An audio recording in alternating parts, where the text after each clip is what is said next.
Certo? Então, na aula passada, nós ainda trabalhamos o grupo SO3. Nós estávamos trabalhando a relação, que os Yang e Tableau, nós trabalhamos na aula passada para SO3, e que nós vamos generalizar hoje para SON, são os tablôs de Yang, os Yang e Tableau, associados às representações irredutíveis de SO3. Nós fizemos essa associação. Então, nós tínhamos compreendido, e essa representação aqui para nós, que é a representação fundamental, é o template. Tínhamos visto que o complexo conjugado do template, que a gente queria pegar esse complexo conjugado, a gente vê que esse complexo conjugado acabava sendo equivalente à representação antissimétrica nessa representação. Então, isso aqui é o nosso 3 representação complexo conjugado. Tínhamos visto que a representação adjunta, que é a representação 8-dimensional, assume essa forma aqui. Essa aqui é a representação 8-dimensional. Representação adjunta aqui. Nessa representação aqui, nós temos os geradores, que são aquelas 8 matrizes de Gell. Então, os geradores do SU3 são aquelas 8 matrizes de Gell, laminar A igual a 1. Então, A vai de 1 até 8. Então, são as 8 matrizes de Gell.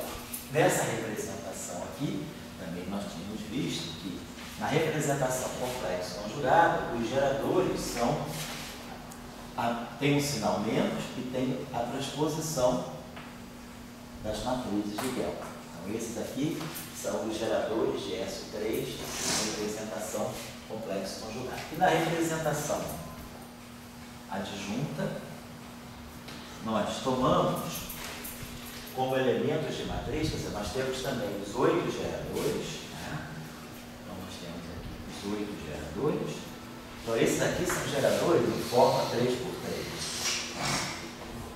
A representação é tridimensional. Então, esses geradores aqui, essas 8 matrizes são 8 matrizes 3x3, aqui são 8 matrizes 3x3.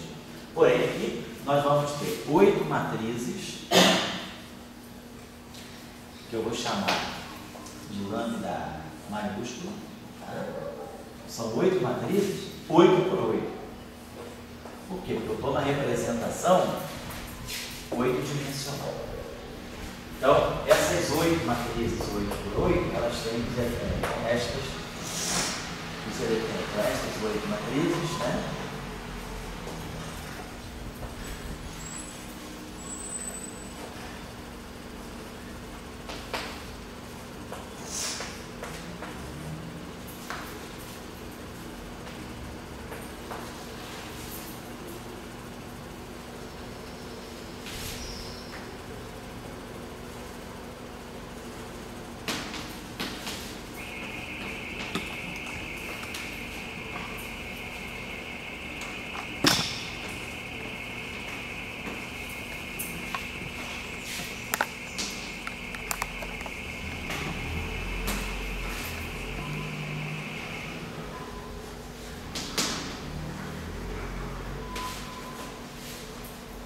traço igual a 0.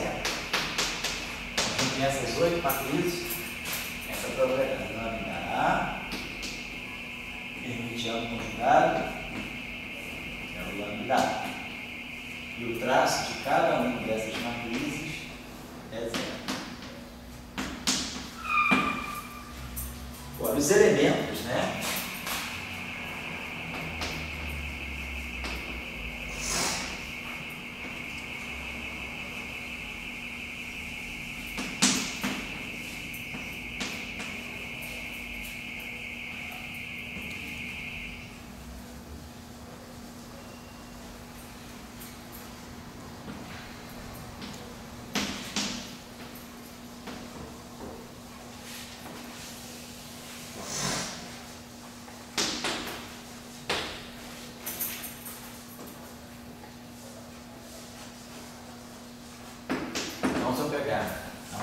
lambda A,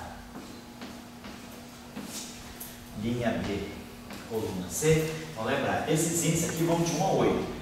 Então, esses índices são todos de mesma natureza. Aqui não. Aqui, como vocês lembram das aulas anteriores, essas matrizes são 8 matrizes. Então, eu tenho que botar lambda A. Esse A vai de 1 a 8. Porém, elas são 3 por 3. Então, I e J, que são os índices de linha e coluna, são índices que vão de 1 a 3. Porque eu tenho 8 matrizes, 3 por 3.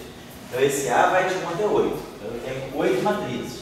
Cada uma dessas matrizes é uma matriz 3 por 3. Aqui, eu tenho 8 matrizes.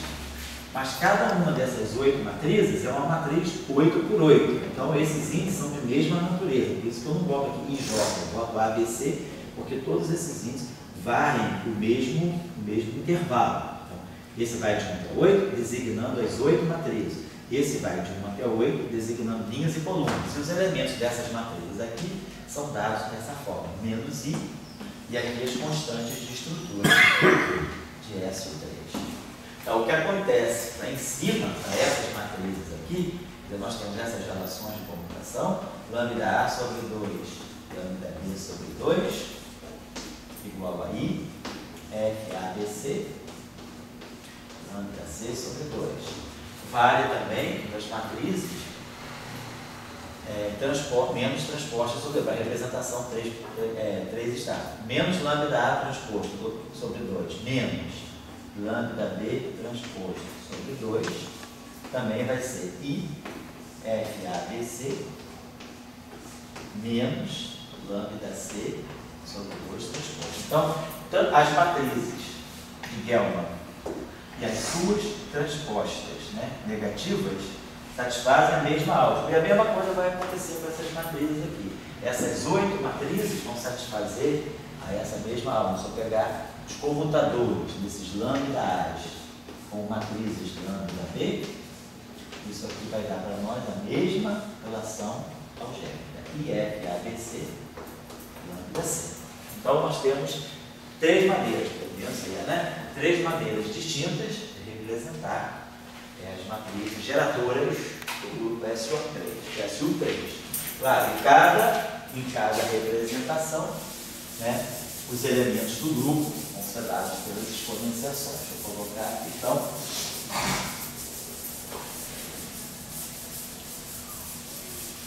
José, Oi? eu te pergunto o seguinte, por exemplo. Deixa eu colocar só isso aqui, um instantinho só. Então, na representação 3, a matriz de SU3 é essa matriz aqui, é uma matriz 3 por 3, dada por exponencial de I, os parâmetros associados ao grupo e os geradores do grupo, lambda A sobre 2. Eu vou lá. Se eu pegar agora a representação 3 estar, eu vou ter também matrizes 3 por 3, Essas matrizes 3 por 3 aqui, vão ser dadas, vão ser dadas por exponencial de menos I, ômega A, lambda A transposto sobre 2. E se eu pegar agora a representação 8-dimensional, essa matriz aqui vai ser uma matriz 8 por 8, mas dada do mesmo modo. Exponencial de I, os parâmetros do grupo e as matrizes geradoras em forma 8 por 8. Então, sempre o mesmo SU3 mas em diferentes representações. Pois não, Dória, o que você queria falar? A minha pergunta é a seguinte, é sobre as leis de conservação. Sim. Então, vamos dizer, eu estou com todas elas com o mesmo ômega A. Sim. Certo? Mas com diferentes matrizes. Isso. Entendi. No momento onde eu faço uma variação de uma lagrangiana, uma corrente direta, eu vou ter elas em termos, o ômega A já foi para fora, mas daí fica em termos dos lambda A como coeficiente. Sim. Você diria que você teria, para cada tipo de matriz de representação, você teria uma lei de conservação. Quer dizer, uma é para o lambda A, outra para o outro lambda, exatamente. Cada lambda A vai representar uma carga diferente. Será que você podia formalizar um pouquinho isso, né?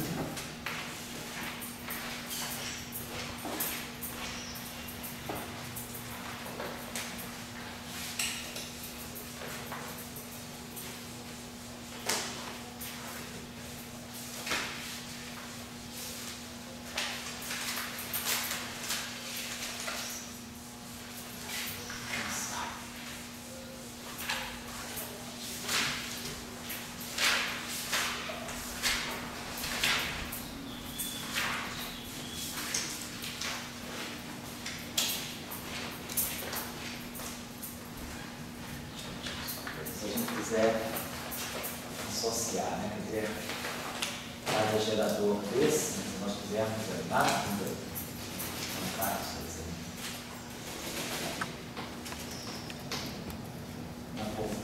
uma chamada formulação.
Expande que eu tenha algum tipo de coordenada complexa. Eu tenho uma coordenada QI aqui, essa coordenada QI aqui, então eu tenho 3 coordenadas complexas. E vai de 1 a 3.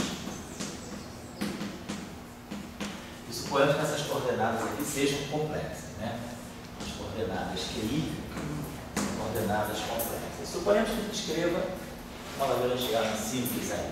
Uma lagrangiana do tipo meio de n e ponto estar e ponto. Temos aqui um termo que possa ser menos o meio de capa que estar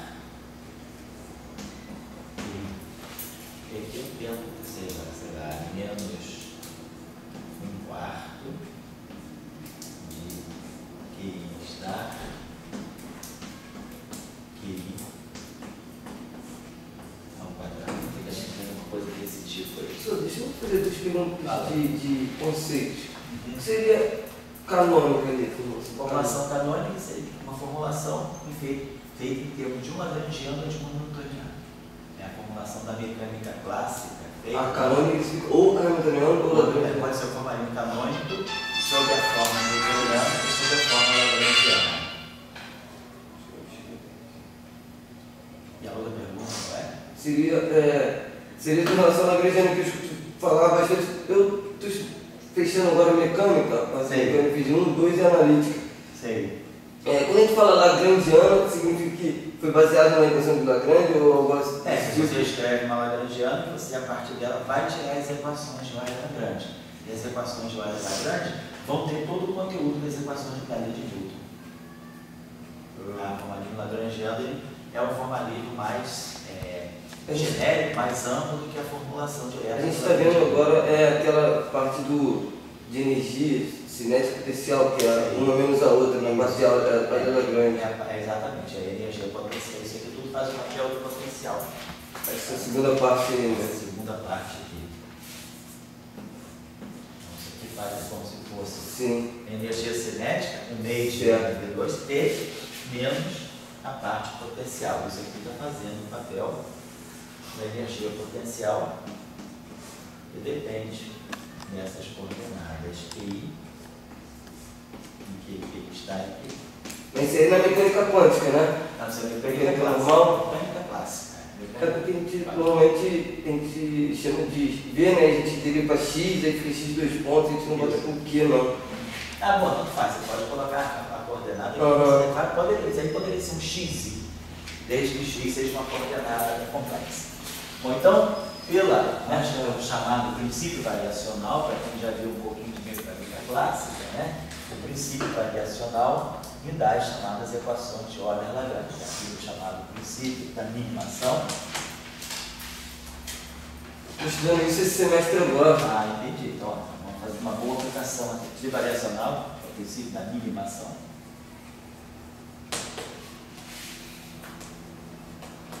ele me leva às chamadas equações de Euler-Lagrange.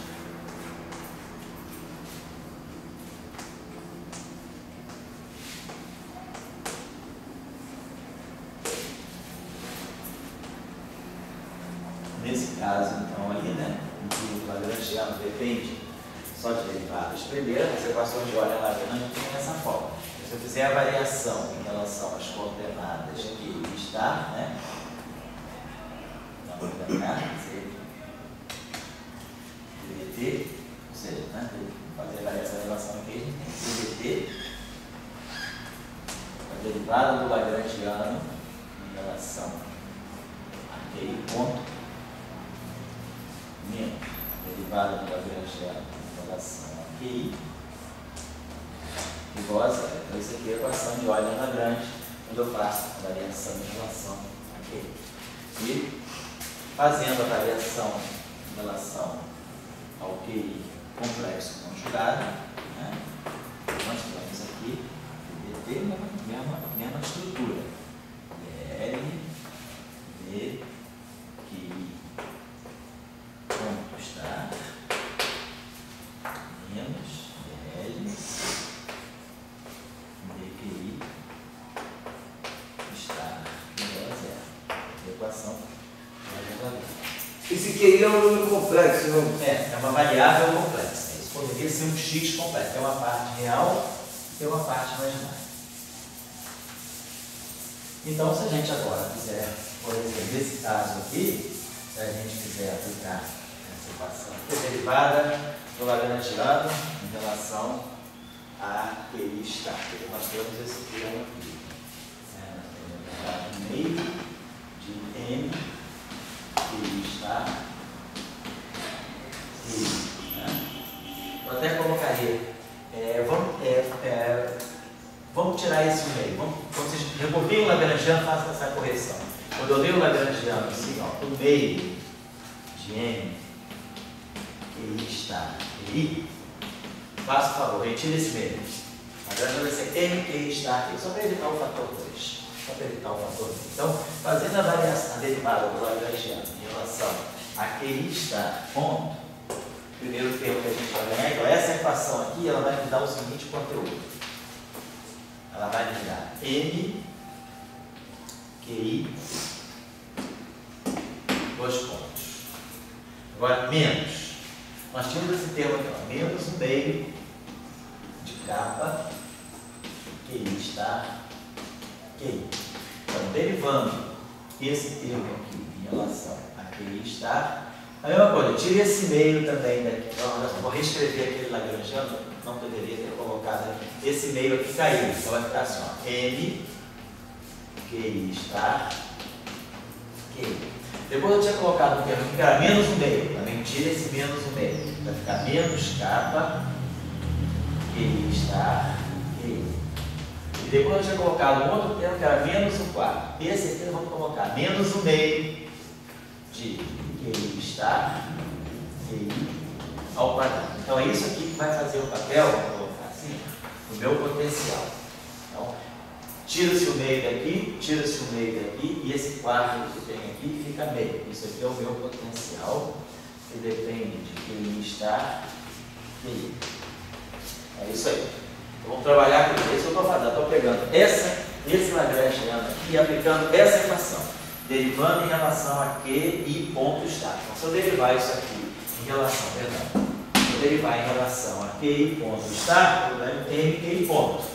Mas aí eu tenho que tirar a derivada temporal, que está aqui na frente.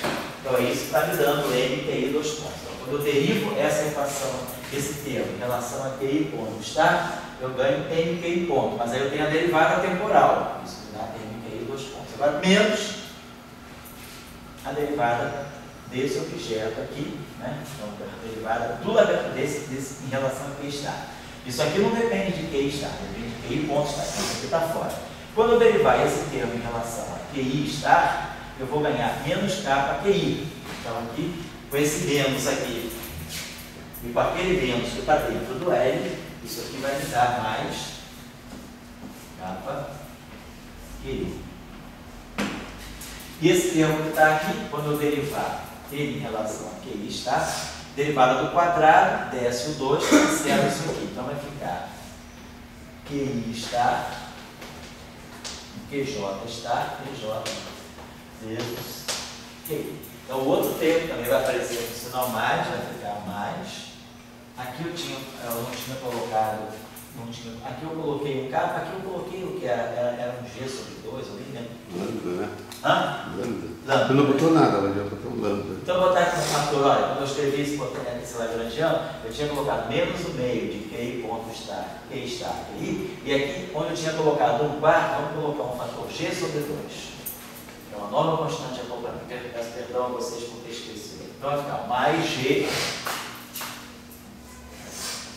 que J estar, QJ, QI igual a 0. Então, deixa eu só recapitular aqui para não fazer confusão, para quem está assistindo aí. Né? Então, nós estamos trabalhando, eu propus um exemplo, segundo a pergunta do Dória, eu propus um exemplo, uma lagrangiana num sistema mecânico que é dada desse modo aqui, ó, M, corrijam lá desde o início, né? Eu fiz várias confusões aí. QI estar, QI. Aí menos, aí aqui nós colocamos kappa, QI estar, QI. E aqui eu esqueci de colocar, vamos colocar aqui mais um fator G sobre 2, uma constante G sobre 2, QI estar, QI ao quadrado. Isso aqui é que faz o papel do potencial.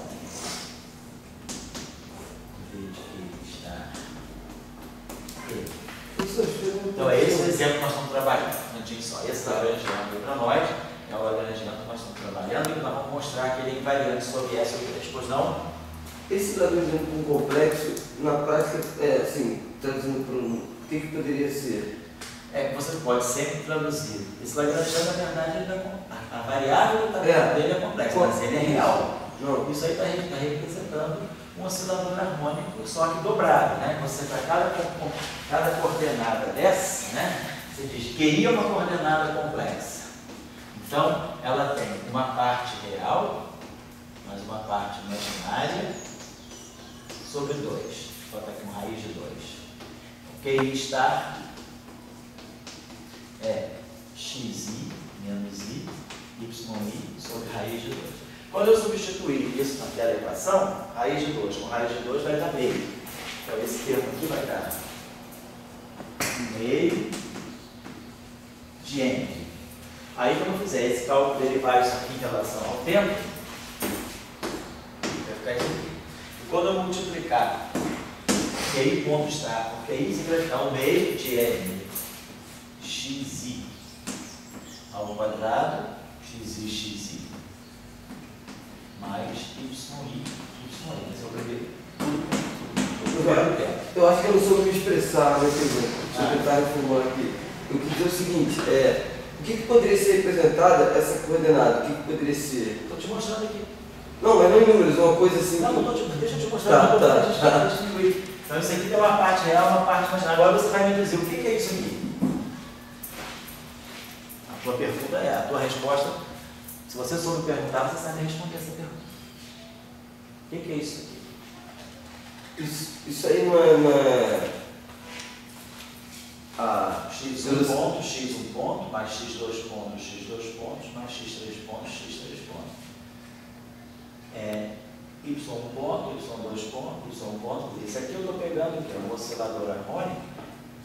Isso aqui é um conjunto de 3 coordenadas. Isso aqui é um conjunto de 3 coordenadas. Então, se eu estivesse pegando a energia cinética de 2 partículas, eu tenho 2 partículas de mesma massa. Tá. Então, esse oscilador harmônico simplesmente está representando um oscilador harmônico, na verdade, 2 osciladores harmônicos acoplados. Eu tenho esse termo aqui que representa uma partícula, esse termo aqui que representa uma partícula. Quando eu pegar isso aqui, né, eu vou ter, tem 2 osciladores harmônicos aí. Aí eu vou ter esse termo aqui, vai ficar kappa xi mais yi YI. Isso aqui é justamente o termo, isso aqui é um oscilador harmônico tridimensional, isso aqui é outro oscilador harmônico tridimensional. Então, esses termos aqui, esse termo aqui é um oscilador harmônico, esse termo aqui é outro oscilador harmônico. Agora, esse termo aqui vai ser o quadrado disso. Então, esse termo aqui vai acoplar os dois osciladores.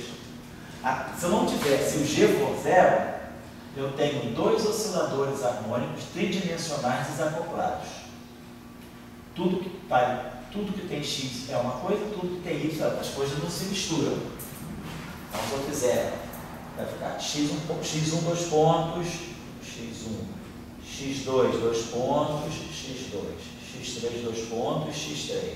Depois, Y1, 2 pontos, Y1, Y2, 2 pontos, Y2, Y3, 2 pontos, Y3. Então, dois osciladores harmônicos acoplados. Mas quando esse termo aqui entrar, aqui eu vou ter x1 ao quadrado, mais x2 ao quadrado, mais x3 ao quadrado, mais y1 ao quadrado, mais y2 ao quadrado, mais y3 ao quadrado, vezes x1.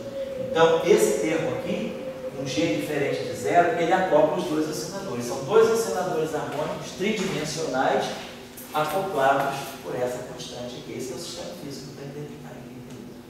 Está claro? Sim, obrigado. Tá?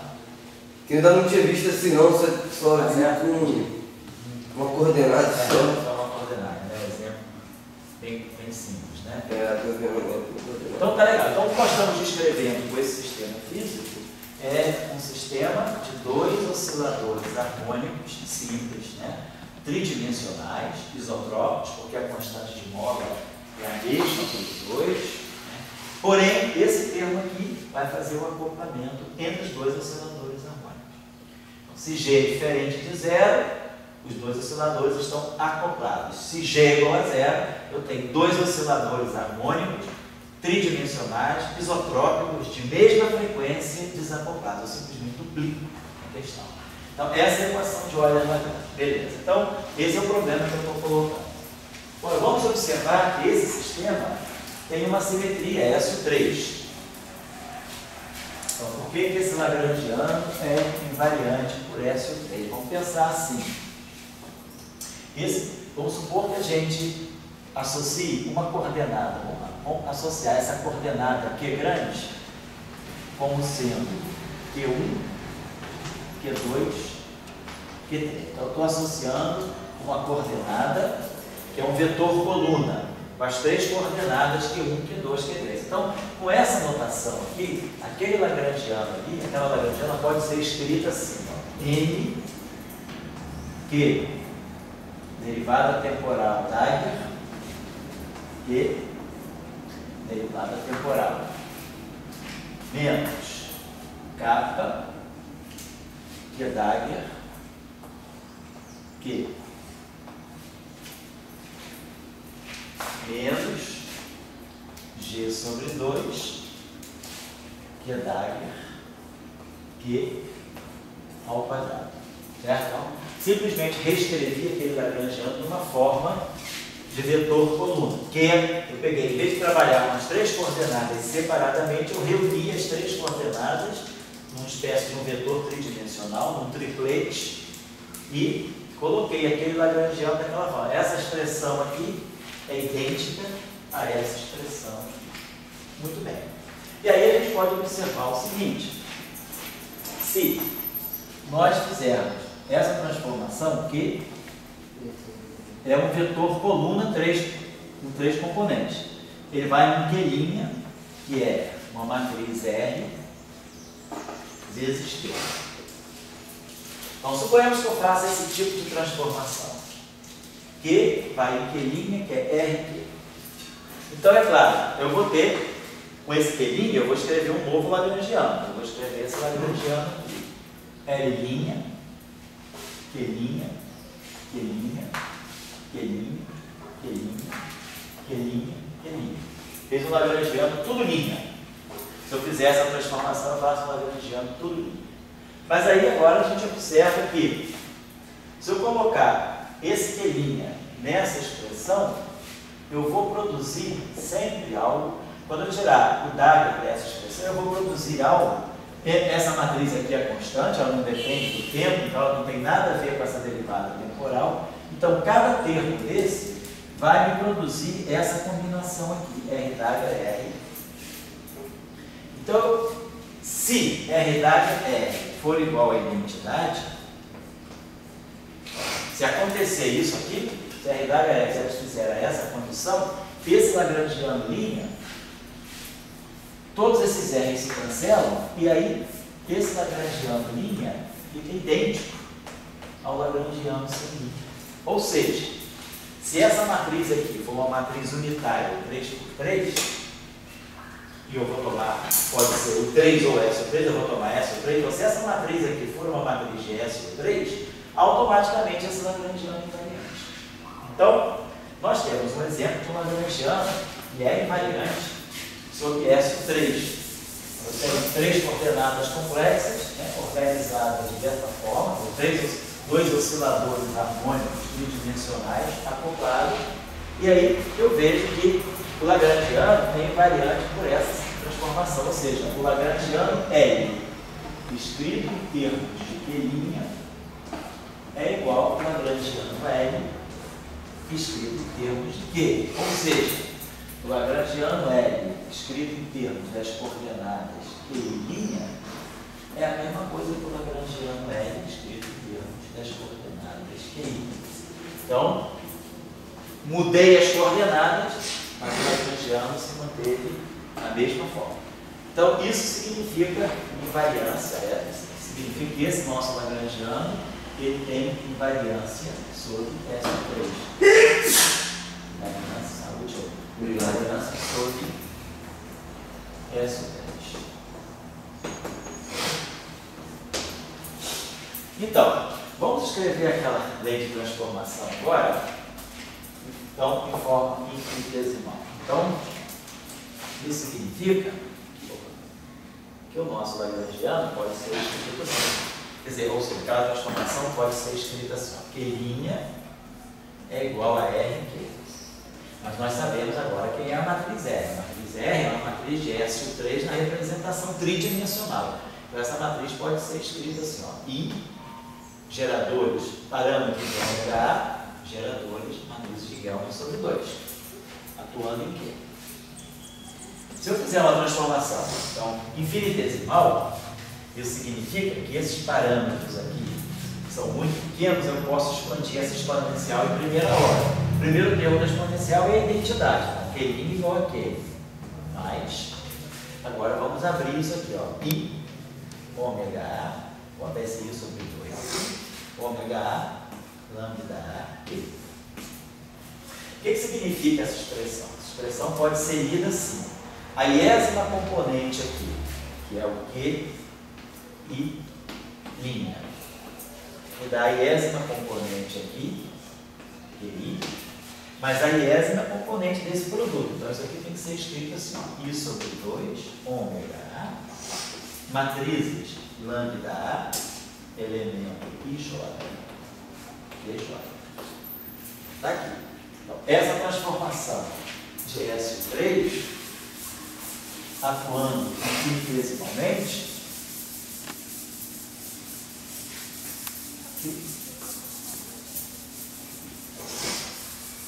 ela está me dando, então, a seguinte variação infinitesimal. Quando eu fizer uma transformação de S3, cada componente sofre uma transformação infinitesimal que é dada por isso aqui.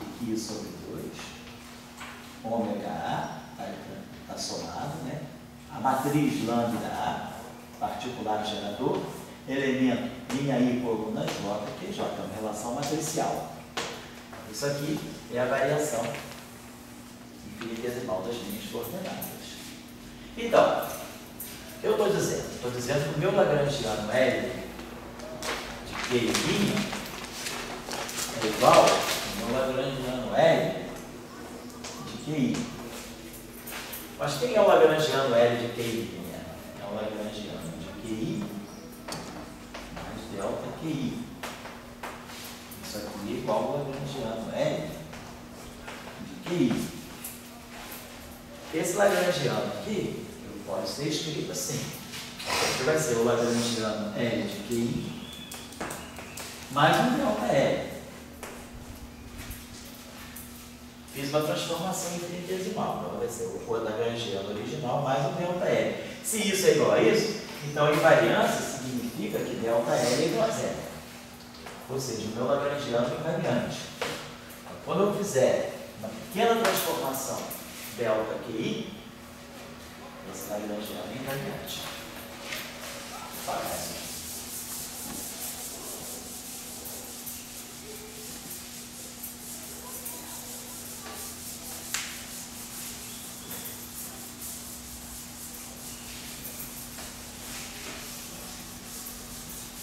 Então, o que é importante para nós é isso aqui. A invariância está aqui, ó. Quando eu faço essa transformação delta QI, que é aquela transformação em cima, I sobre 2, ômega A, lambda A e J, isso aqui está me garantido, me implica que o meu lagrangiano é invariante. Então, isso nós temos que ver. Então, o que é a variação do lagrangiano? Meu lagrangiano depende, nosso lagrangiano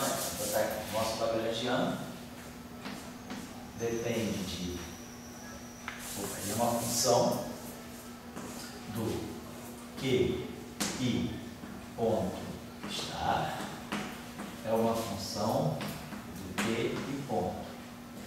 E ele é também uma função do QI estar e é uma função do QI. Então, a variação do lagrangiano vai ser induzida pelas variações desses objetos aqui. Então, nós vamos ter delta L.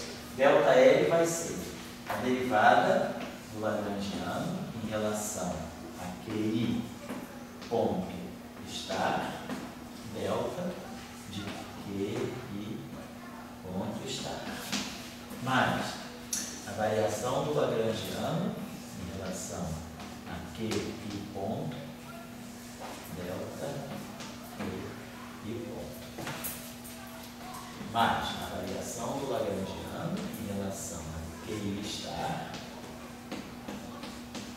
delta QI estar mais a variação do lagrangiano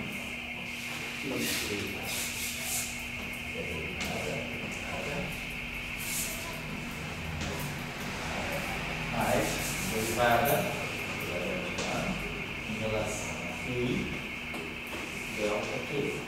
Então é claro, se o meu lagrangiano depende dessas coordenadas e essas coordenadas variam, então o meu lagrangiano vai variar induzido pela variação dessas coordenadas. Então, delta L vai ser a derivada do lagrangiano em relação a isso, vezes a variação disso, a derivada do lagrangiano em relação a isso, vezes a variação disso, e assim vai. E agora vamos usar as chamadas equações de Euler Lagrange. Vocês se lembram que, por exemplo, pelas equações de Euler Lagrange, dl dqi estar é a mesma coisa que ddt do dl dqi ponto estar. E pelas equações de Euler Lagrange, a gente também sabe que dl dqi é o ddt do dl dqi ponto. Basta consultar aquelas equações que nós colocamos lá no início, do princípio variacional. Então, esse termo aqui, ó, é isso vezes a derivada disso. E esse termo aqui é a derivada disso vezes isso. Então, esse primeiro termo e o terceiro termo podem ser colocados juntos. Deixa eu apagar isso aqui. O primeiro termo e o terceiro termo podem ser colocados juntos. Então, nós vamos descrever que delta L vai ser o primeiro termo e o terceiro termo vão dar ddt do dl dqi ponto estar delta QI estar. É o primeiro termo, ó. Fica a derivada disso que está aqui vezes isso. Olha lá, a derivada disso vezes isso, mais esse termo vezes a derivada desse. Então a gente vê que esse produto aqui, a derivada desse produto, está me gerando esse termo e esse termo. Depois, claro, eu usei as equações de Euler e Lagrange. E aqui é a mesma coisa, ó. Derivada disso aqui vezes esse fator, mais esse cara vezes a derivada temporal desse fator. Então eu posso juntar esse termo aqui, também escrever ele assim, dl dqi ponto delta qi. Então isso aqui é igual a zero. Então isso é o conteúdo do chamado teorema de Gödel. O que está me dizendo isso? Que se a variação do Lagrangiano é nula, existe essa grandeza aqui, cuja derivada temporal é zero. Então, a invariância do Lagrangiano, né, a invariância da Lagrangiana,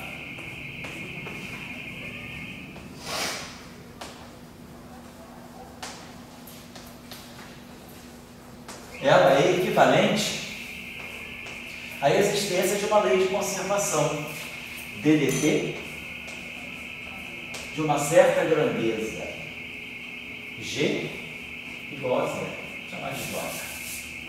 Uma certa grandeza J igual a zero. Quem é J? J é essa grandeza aqui. Então, o fato dessa Lagrangiana ser invariante sobre SO3 está me dando. A Lagrangiana é invariante. Qual é a consequência que eu estou obtendo? Eu estou obtendo que, se ela é invariante, existe uma grandeza que eu sei calcular quem é, que é aquela grandeza J, que é conservada. Então, a invariância da Lagrangiana sobre SO3 implica nisso aqui, essa lei de conservação. Então, é isso que a gente chama de, é o nosso conteúdo do chamado Teorema de Gödel. O Teorema de Gödel, né, ele está associado a essa essa ocorrência. Se eu tenho um Lagrangiano, se esse Lagrangiano é invariante sobre um certo conjunto de transformações, a invariância do Lagrangiano se traduz pela existência de uma grandeza que é conservada no tempo, que não varia no tempo. Agora, José, pergunta, voltando, para uma entidade ser física, eu quero criar eu quero entender o universo. Tudo bem, o universo é uma variedade quântica, mas aí tem que entender o universo a partir de entidades físicas. Uma entidade, para ser física, ela tem que ser invariante, seria assim, a partir desse invariante, você vai tirar as entidades físicas. Você até agora está com QI ponto, com variáveis, né? Mas você não construiu uma entidade física. Você diria que, vamos dizer, a entidade física começa a ser construída quando você tem invariante? Não necessariamente, né? A grandeza física precisa ser uma grandeza invariante. Ela pode ser uma grandeza que varia, ela pode ser covariante. O que é importante é que quando você tem uma simetria, quando você tem um sistema físico cuja evolução temporal, cuja dinâmica é governada por uma certa simetria, o que você espera é que as grandezas físicas sejam grandezas que tenham um caráter tensorial, elas têm uma transformação muito bem definida sobre aquela simetria. Mas elas não necessariamente precisam ser grandezas invariantes. Você pode ter grandezas que são invariantes, mas, bom, como a gente tem, quando nós temos invariância sobre quando nós temos invariância sobre translações temporais, a energia é invariante. O momento linear não é invariante, ele é um vetor, mas ele tem um caráter vetorial bem definido. O que é importante é que as grandezas físicas sejam covariantes sobre aquele curso. Nós já trabalhamos aqui no curso a noção de covariância. A covariância não é algo que fica imutável, é algo que se transforma quando você faz a transformação no teu sistema, mas ele se transforma de uma maneira bem definida, dentro de um padrão, que nós chamamos de padrão tensorial. Quer dizer, grandezas covariantes são grandezas tensoriais. Então, o que você espera é que as grandezas físicas elas sejam tensores associados àquela simetria, mas não necessariamente invariantes. Você pode ter grandezas físicas que sejam invariantes sobre aquela simetria, mas você pode ter grandezas físicas que não são invariantes. Por exemplo, o nosso sistema, quando a gente fala de mecânica newtoniana, a gente fala de a invariância que nós temos é a invariância galileana. Então, nós temos, agora, as grandezas físicas não necessariamente são invariantes. Tem o momento linear, você tem momento angular, que é um vetor também. Então, nós temos grandezas tensoriais, como no caso do momento de inércia. Quer dizer, as grandezas físicas, elas não precisam necessariamente ser invariantes sobre o teu grupo de simetria, mas elas têm que ser covariantes. Ou seja, significa que elas são tensores, elas têm um caráter tensorial sobre aquele grupo de simetria. Lembrando que tensores é um assunto que nós discutimos lá atrás no curso. Quando uma grandeza é tensorial? Uma grandeza é tensorial quando ela responde de uma forma bem definida a uma transformação que eu faço. Então, nesse caso aqui, a gente está tirando essa grandeza aqui, uma grandeza conservada. Vamos ver qual pode ser a interpretação física dela. Então, isso aqui, ponto. Então, o que foi a moral, né, de todo esse exercício aqui que eu estou propondo a partir da pergunta do Dória é: nós temos uma lagrangiana que é invariante de SO3. O fato dessa lagrangiana ser invariante de SO3, quer dizer, a invariância da lagrangiana sobre o grupo SO3, está me mostrando que eu tenho uma lei de conservação. Existe uma grandeza que é conservada no tempo, invariante, né, independe do tempo, que é independe do tempo. Então, temos essa lei de conservação. Quem é essa grandeza? É dada desse modo. Eu sei quem é essa grandeza? Sei, eu sei quem é isso aqui. Então, derivar o meu lagrangiano em relação faltou um estar. Oi? Só coloca um estar ali no. Ah, então vamos estar aqui. Então, essa grandeza aqui é conservada. E essa conservação, então, essa lei de conservação, ela é respaldada, né? Ela é garantida pela invariância do lagrangiano. Agora, quem é essa grandeza aí? Eu sei derivar o meu lagrangiano em relação a que ponto está. Derivado do meu lagrangiano em relação a que ponto está é M, Q, I. Ponto. Quem é a derivada do lagrangiano em relação a Q ponto? É o Q I ponto está. Então, eu sei que essa grandeza que eu posso escrever assim, ó, J é igual a M Q ponto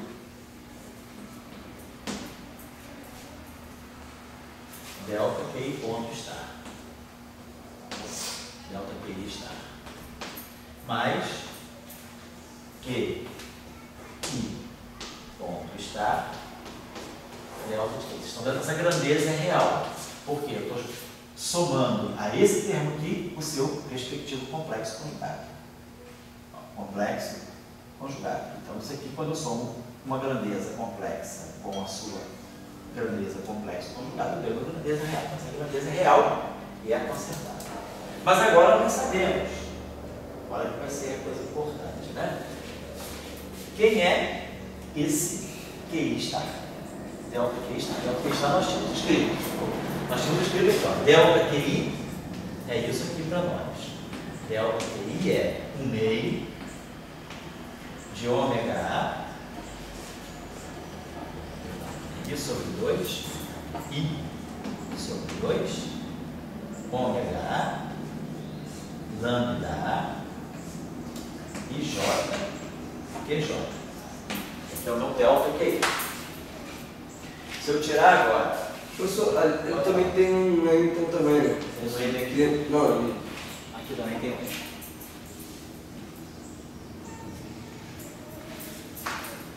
Quem é agora o delta QI está? Delta QI está.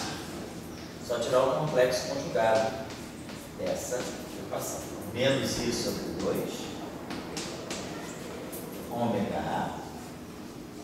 Aí esses objetos aqui, ó, lambda A está e J.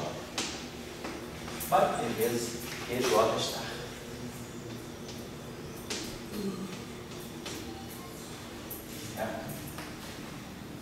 Bom, só lembrar, né, que ponto vamos deixar assim.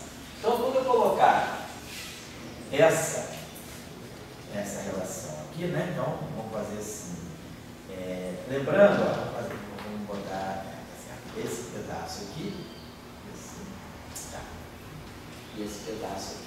Fazer o seguinte, vamos botar esse, deixa eu apagar isso aqui.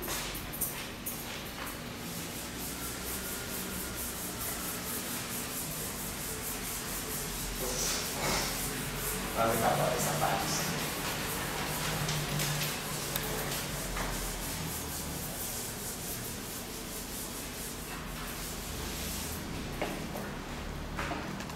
Então, o nosso J vai poder ser escrito assim. Está lá.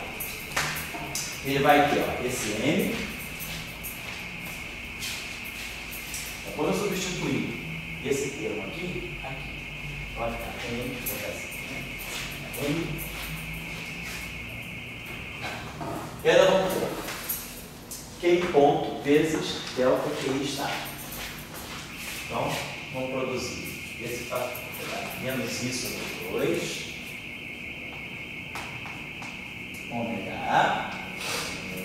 Aí eu vou ter QI ponto está, I ponto está, lambda A está, IJ, QJ está.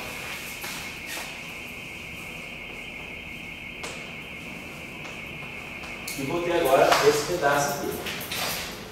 Então, isso aqui foi isso aqui. QI ponto, né? QI ponto está aqui, esse termo, QI ponto.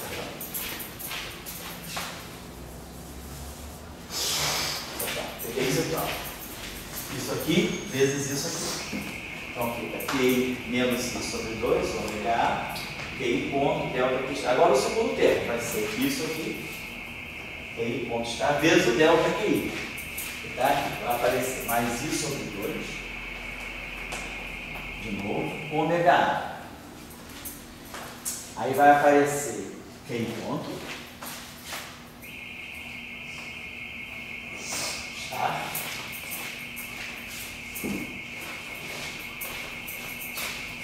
E aí agora multiplicado pelo delta QI.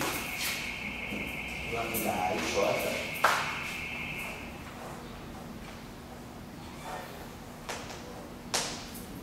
DJ.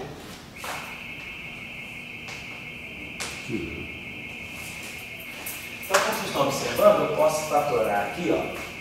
Vamos só fatorar nessa expressão aqui. Podemos botar o I sobre 2 para fora e podemos ter assim, ó. I sobre 2. Vamos ter o M. I. M sobre 2. Ômega A. E agora aqui dentro nós vamos ter menos que I ponto lambda. Aqui eu posso escrever desse modo. Nós sabemos que essas matrizes lambda elas são hermitianas. Lambda, então isso aqui. Sei então que se eu tirar o transposto dessa equação, eu vou ter que lambda estar igual a lambda transposto.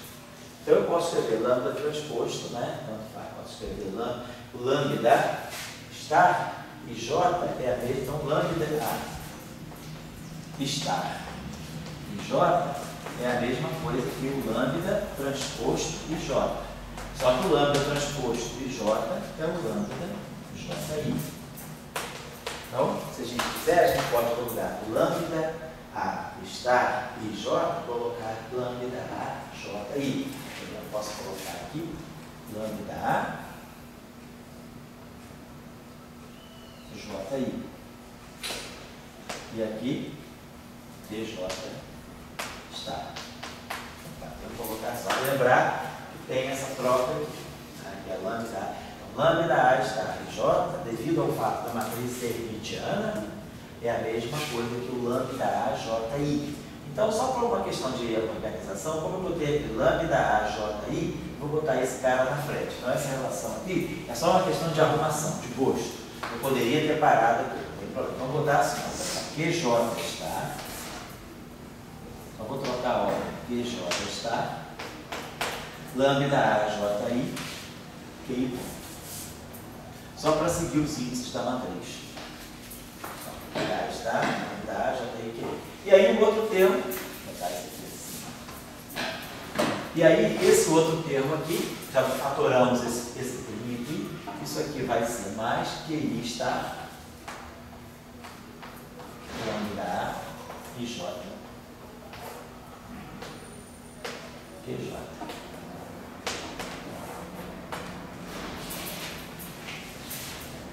Então, o que nós estamos observando é o seguinte, que esses parâmetros são todos independentes. Aqui, ó.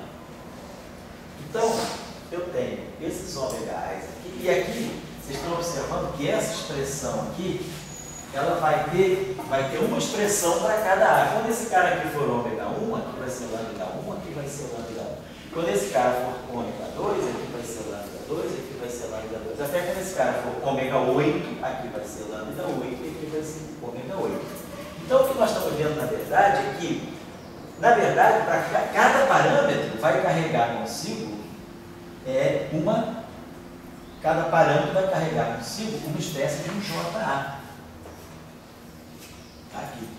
Então, na verdade, essa lei de conservação, ela é uma lei de conservação como o dt dj igual a zero. Vamos lá. Então, nós escrevemos desse modo. Nós acabamos escrevendo aquela relação desse modo que nós resolvemos escrever j como sendo IN sobre 2, IN sobre 2, ômega A, JA. Simplesmente eu reescrevi, decompus assim. JA está dado aqui, ó. JA são essas grandezas aqui. Perfeito, tá aqui. Então, como o DDT de J é igual a zero, então é claro que eu vou ter DDT. Isso aqui é constante, então isso é igual a zero. Eu vou ter, na verdade, isso aqui, DDT de ômega A, JA é igual a zero.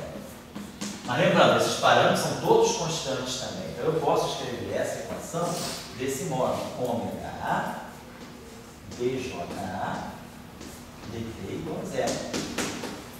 Então essa equação aqui é válida. Como esses parâmetros são completamente independentes, não tem nenhuma vinculação, e eles podem ser completamente arbitrários, então, para que essa expressão seja sempre zero, independentemente do ômega, para qualquer valor que esses 8 ômegas possam tomar, na verdade, para que isso aqui seja zero, é preciso que isso aqui seja zero. Então, no final de tudo, o que a gente tem são 8 leis de conservação. Para cada A, eu vou ter uma grandeza conservada. Então, esses JAs, eu vou ter 8 diferentes JA. Eu vou ter JA vai ser, então, menos. Eu vou manter o I dentro dele. Eu vou definir o meu JA. Por que eu estou colocando isso? Para manter o caráter. Vou definir esse carinho aqui como um I. Eu vou manter esse I aqui dentro do JA. É uma questão só de gosto. M sobre 2, ômega A, I vezes isso. Então, o meu JA contém esse I. Então, nossos JAs são. Está tendo tudo isso aqui. Vamos dizer assim, isso aqui. Eu deixei aquele I dentro do JA. Ficou M sobre 2 ômega A e o JA carrega aquele I. Então, esses 8 JAs são conservados. Então, o que eu tenho é isso aqui. Eu tenho essa lei de conservação. 8 JAs. Esses carinhos aqui. I vezes. Vamos começar por aí. Aqui é aquele JA. Então, eu estou perdendo uma coisa sempre. Aqui, peraí, eu acho que era isso aqui. O Jackson, Jackson conjugado disso aqui. É o que ponto J. Esse cara aqui, que ponto. Eu esqueci, esqueci de botar esse ponto aqui. Esqueci de colocar esse ponto aqui. Eu acho que assim, tem esse ponto aqui corretamente. Então, minha corrente JA é isso aqui, é I. Eu tenho 8 correntes conservadas. Vou botar aqui. I. E aí vamos ter Q,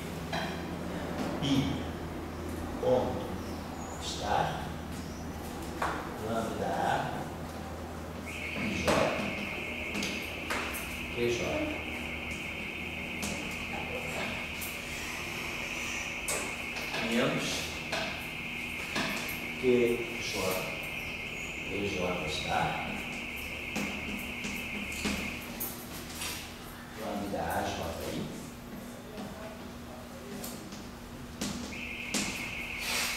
QI ponto.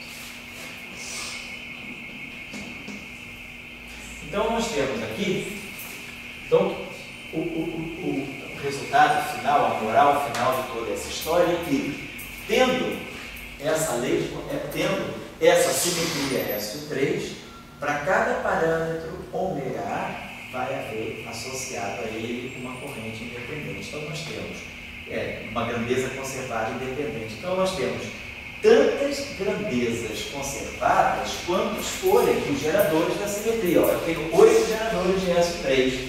Para cada gerador, eu tenho um J. Então, para lambda 1, eu tenho um J1, para lambda 2, eu tenho um J2 e assim vai. Só para vocês terem uma ideia, vamos calcular uma corrente. Você vê que é real ali? Oi? Em ondas grossas, como é que você vê que é real? Então? Oi? O JA é real. É real. Mas como é que você vê ali? Vamos lá. Quando que um número é real? Um número é real quando ele é igual ao seu conjugado complexo. Então vamos tirar o conjugado complexo do JA. Atirando, talvez. Quem é o JA estar? JA estar é menos I. Então vamos tirar agora o conjugado complexo dessa grandeza. QI ponto estar, então isso aqui é QI ponto. Tirei o conjugado complexo do primeiro.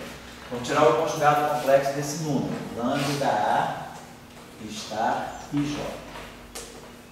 E o outro é QJ estar.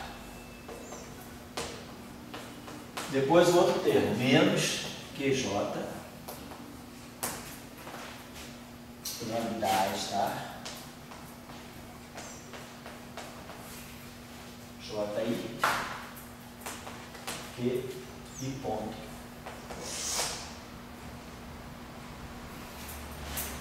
Está. Então,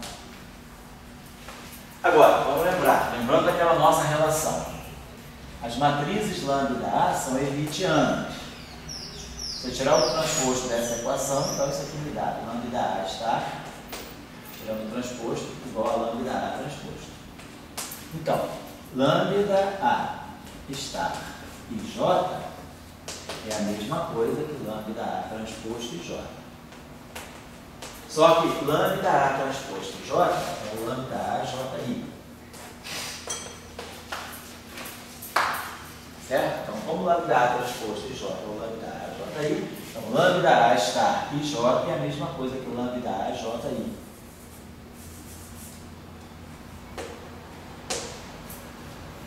E o lambda A, a mesma coisa. Agora, lambda A estar JI é o lambda A e J. Só estou usando essa relação. Então, esse menos I vai ficar mais I. E eu boto mais aqui e boto menos aqui, certo? Então, olha só, esse termo aqui, ó,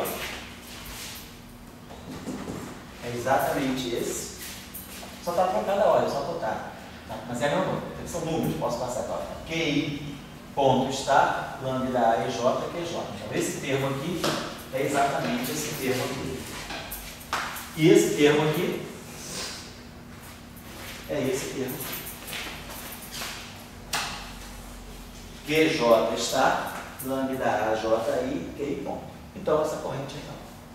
Tá? Ela é igual a sua conta. Para cada A é real.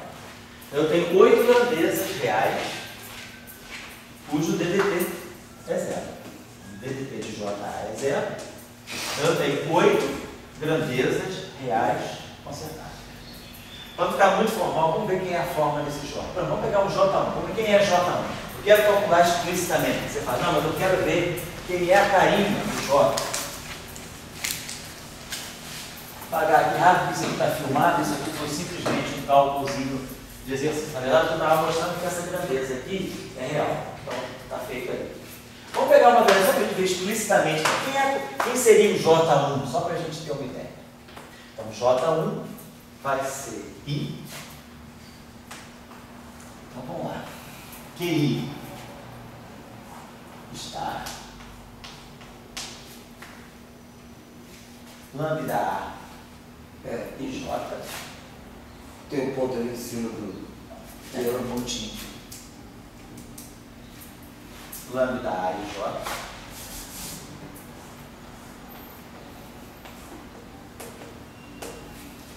QJ. E o outro termo lá eu estou escrevendo como sendo menos QJ está. Quer dizer, menos, na verdade, conjugado complexo desse termo aqui. Por quê?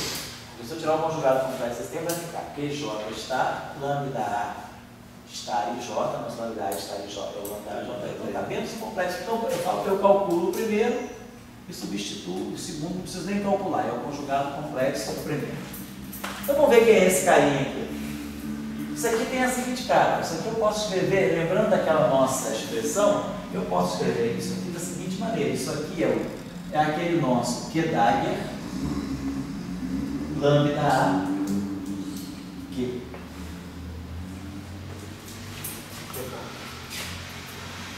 Então, isso aqui é a expressão matricial que dá isso aqui é exatamente isso aqui. Esse aqui é um vetor linha, a matriz lambda A e o QJ. Isso aqui é a expressão matricial e isso aqui é a expressão em termos dos elementos de matriz. Então, esse termo aqui, eu sei calcular. Isso aqui é isso aqui. Isso aqui vai ser assim, ó, Q1 ponto, Q2 ponto, estar, Q3 ponto, estar. Quem é a matriz lambda 1? Estou calculando, lambda 1. Quem é a matriz lambda 1? Quem é a matriz lambda 1 de que? A matriz lambda 1, ela é 0, 1, 0, 1, 0, 0, 0, 0, 0. E aqui eu vou colocar Q1, Q2, Q2.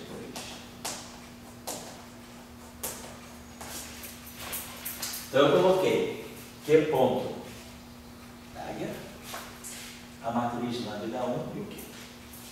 Fazendo esse cálculinho aqui agora, isso aqui vai me dar, ó, esse produtinho aqui me dá Q2, Q1, 0.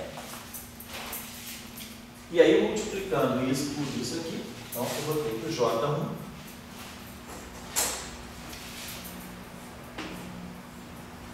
vai ser I.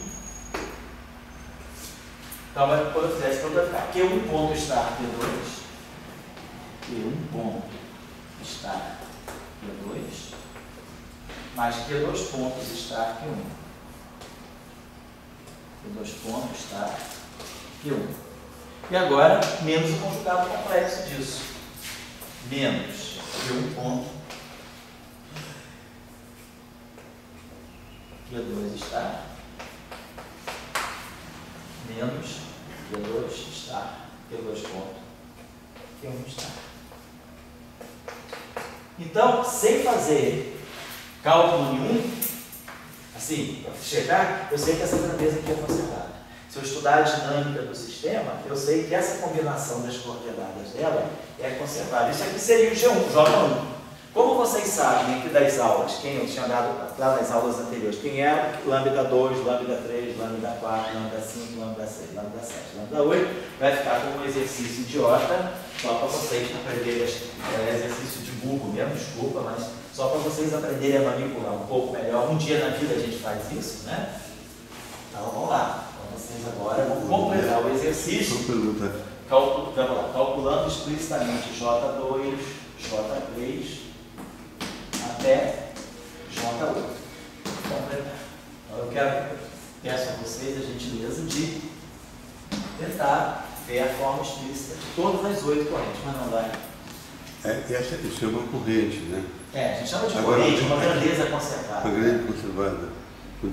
Aquele termo de massa, quer dizer, você tirou uma questão que jogava para fora. Ele aqui ele não teria que dar aí para... Não precisa, ele é uma constante. Uma grandeza conservada pode ser sempre definida menos de uma constante. Se for necessário, você volta aquela constante.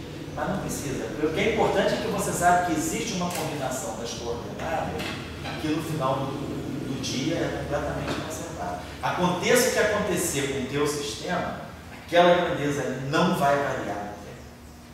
Então, sempre que um sistema físico tiver uma grandeza que não varia no tempo, não é uma coincidência, não é uma casualidade, deve ter uma lei de conservação por trás.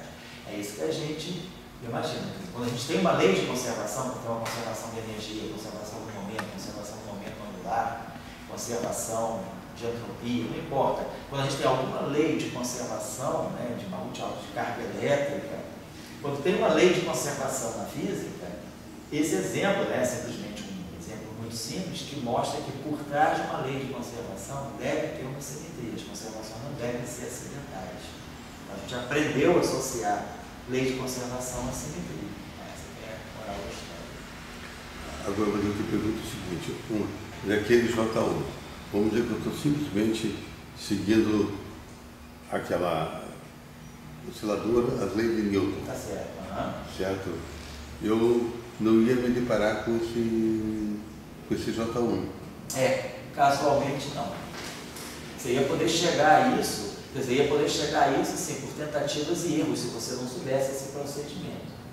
Você ia escrever a lei de Newton para o Q1, por exemplo. A equação, a lei desse sistema aqui, o Q1 seria MQ1, dois pontos, mais KQ1. E depois você ia escrever aqui mais aquele parâmetro que chamava de G, né, que dava Q1 ao quadrado, mais Q2 ao quadrado, desculpa, nada, Q1 estar Q1, mais Q2 estar Q2, mais Q3 estar Q3, Q1, igual a zero. Então isso aqui é a lei de Newton para coordenar na direção Q1. Aí você vai fazer a lei de Newton na direção Q2. M, Q2, 2 pontos, mais K, Q2, mais G, mesma coisa aqui. Q2, igual a zero. Aí você vai fazer isso até a oitava, vai fazer isso até Q3 também. M, Q3, 2 pontos. Mais K, Q3, mais G, Q3, igual a zero. Então, você tem as três equações de Newton desse sistema, como a gente viu lá no início. Então, nós temos as três leis de Newton desse sistema. Então, se eu manipular essas equações, eu posso mostrar que aquela grandeza é conservada. Só que, olhando para cá, obviamente, não fica imediato que aquilo lá é conservado. Mas se a gente pegar aquela grandeza lá e derivar no tempo, eu vou pegar derivada segunda disso vezes isso, mas primeira derivada disso, primeira derivada disso. Eu derivar essa grandeza toda no tempo. Vou produzir derivada segunda aqui, derivada segunda aqui, derivada segunda aqui, derivada segunda aqui. Aí aqui dentro eu insiro essas relações de derivada segunda, jogo ali, eu vou ver que aquilo vai dar zero. Então se eu derivar aquela equação do tempo e usar as equações de movimento, eu vejo que isso vai dar zero. Mas o importante desse teorema de Noether é você já ter na tua mão uma grandeza que é conservada, sem mesmo você precisar resolver as equações do sistema. Porque muitas vezes a metodologia física está justamente aí. Você às vezes não sabe as equações que regem o teu sistema, mas você conhece a simetria. Então, se você conhece a simetria, você sabe que aquela grandeza é conservada, mesmo que você não saiba explicitamente as equações que governam o teu sistema. Por isso que a simetria é um jogo importante em física, porque muitas vezes você não conhece a física de um problema, mas você sabe que tem uma simetria, você identifica essa simetria. Então, você tira uma série de leis de conservação que te ajudam a compreender o sistema sem você precisar resolver as equações do teu sistema. Então, por exemplo, quando você tem a colisão de dois objetos, né, um choque elástico, você conserva energia e conserva o momento. Você não sabe as forças internas que estão atuando ali na hora que há o choque, que vai cada um para um lado. Mas você sabe, se os dois objetos vierem assim, se chocarem, você pode ter, sabe, as energias com que eles vêm, sabe, a energia e o momento quando eles incidem. Sabe que eles vão se chocar E aí você sabe que se o objeto sai num ângulo, esse objeto que vai sair num certo ângulo, uma certa velocidade, esse com uma certa velocidade, ou seja, você vai resolver todo o teu problema sem saber qual é a força que as forças internas que vão bater no sistema, todo mundo se chocar com o outro. Então você não sabe determinar todas as forças quando dois objetos se chocam, mas você sabe qual é o estado inicial e qual é o estado final, como é que eles vão sair depois do choque. Por quê? Porque você conhece as leis de conservação, mas você não conhece, você não pode escrever as leis de Newton no momento que eles estão se chocando, porque você não sabe quem são as forças, sabe que F é igual a MA, beleza, mas quem é o F que está quando o objeto está batendo no outro? No momento que eles estão se chocando, você não sabe quais são as forças. E muitas forças em jogo ali. Então você, às vezes, sem saber as leis de força, você sabe as leis de conservação, por causa da simetria. Por que você tem conservação da energia e do momento? Porque você tem uma aliança sobre translações temporais e translações espaciais. O sistema isotrópico, homogêneo, então você sabe que você tem leis de conservação. Aí você tira a conservação da energia e do momento. Então, sabendo a conservação da energia e do momento, você sabe resolver uma série de problemas dinâmicos sem saber as forças que estão no jogo. Você não precisa sempre saber a força para usar a lei de Newton, que F é igual a MA, e determinar tudo. Não. Você pode, completamente ignorante da força, saber qual é a evolução do teu sistema, se você conhecer as leis de conservação. É por isso que a gente fala tanto em simetria em física de partícula, porque até hoje a gente não sabe exatamente se todos os detalhes da força e interação forte, mas a gente sabe que é estudar processos a gente sabe que tem uma simetria SO3 por trás das interações fortes. Então, muitos dos resultados que nós sabemos hoje em QCD sobre interação forte, eles estão vindo porque nós sabemos a simetria. Nós não sabemos todos os detalhes das forças que estão no jogo, mas nós sabemos a simetria. Então, essa metodologia da simetria é importante por isso. A simetria te dá a lei de conservação, e a lei de conservação ajuda você a resolver o problema. Vocês todos fazem isso em física 1. Você não sabe qual é a força que está atuando entre dois carros quando eles se chocam. Você sabe se tem uma colisão. Você sabe determinar a velocidade com que você tem uma colisão, um choque elástico, com que os dois objetos saem. Usando conservação de energia e de momento, usando conservação de momento angular, você também tira uma série de resultados importantes. De rotação de corpos rígidos, né?